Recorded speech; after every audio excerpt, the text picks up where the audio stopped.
अजा एकादशी व्रत कथा। सत्यवादी राजा हरिश्चंद्र की कहानी।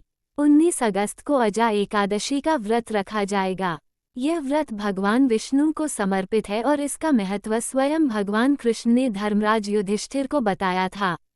इस व्रत की कथा सत्यवादी राजा हरिश्चंद्र से जुड़ी है, जिन्होंने अपने जीवन में आए घोर संकटों से मुक्ति पाने के लिए यह व्रत किया था। राजा हरिश्चंद्र की कठिन परीक्षा। प्राचीन काल में अयोध्या में एक चक्रवर्ती राजा हरिश्चंद्र राज्य करते थे। वे अपनी सत्यनिष्ठा और दानवीरता के लिए प्रसिद्ध थे। एक बार ऋषि विश्वामित्र ने उनकी परीक्षा लेने का निश्चय किया। उन्होंने सपने में राजा को ये दिखाया कि उन्होंने अपना पूरा राजपाट विश्वामित्र को दान कर दिया है।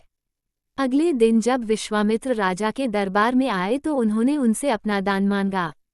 राजा हरिश्चंद्र को याद आया कि उन्होंने स्वप्न में ही सही, लेकिन अपना राज्य दान कर दिया था। अपनी प्रतिज्ञा पर अटल रहने के लिए राजा ने एक क्षण भी न गंवाते हुए अपना सारा राजपाट, धन संपत्ति और राजकोष ऋषि को सौंप दिया। जब विश्वामित्र जाने लगे तो उन्होंने राजा से दक्षिणा मांगी, जिसकी राशि थी 500 स्वर्ण मुद्राएं। राजा के पास अब कुछ भी नहीं था, इसलिए उन्होंने दक्षिणा चुकाने के लिए अपनी पत्नी शैव्या और पुत्र रोहिताश्व को एक ब्राह्मण के हाथों बेच दिया। इसके बाद भी जब दक्षिणा पूरी नहीं हुई तो उन्होंने स्वयं को एक चांडाल के हाथों बेच दिया। इस तरह सत्य के मार्ग पर चलते हुए राजा हरिश्चंद्र एक चांडाल के दास बन गए और उनका काम शमशान भूमि में मुर्दों का कफन लेना और दाह संस्कार के लिए शुल्क वसूलना था। गौतम ऋषि का आगमन और अजा एकादशी का उपाय। राजा हरिश्चंद्र के जीवन में इतना दुख आ गया था कि उनका मन बहुत व्याकुल रहने लगा। एक दिन जब वे शमशान में बैठे थे तो उनके पास गौतम ऋषि आए। राजा ने उन्हें प्रणाम किया और अपनी सारी दुख भरी कहानी सुना दी। गौतम ऋषि ने राजा की व्यथा सुनकर कहा, हे राजन, भाद्रपद मास के कृष्ण पक्ष में आने वाली एकादशी का नाम अजा एकादशी है। तुम विधि विधान से इस एकादशी का व्रत करो और रात्रि में जागरण कर भगवान विष्णु का ध्यान करो।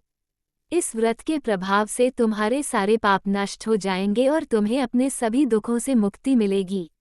व्रत का फल। गौतम ऋषि के कहने पर राजा हरिश्चंद्र ने श्रद्धापूर्वक अजा एकादशी का व्रत किया।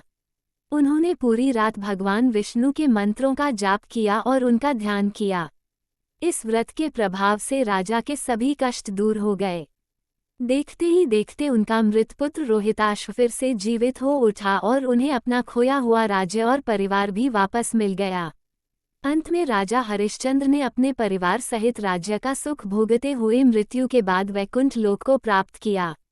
ये कथा हमें सिखाती है कि अजा एकादशी का व्रत करने से व्यक्ति को खोई हुई हर चीज वापस मिल सकती है, उसके सभी पाप नष्ट हो जाते हैं और जीवन में सुख समृद्धि आती है। राधे राधे।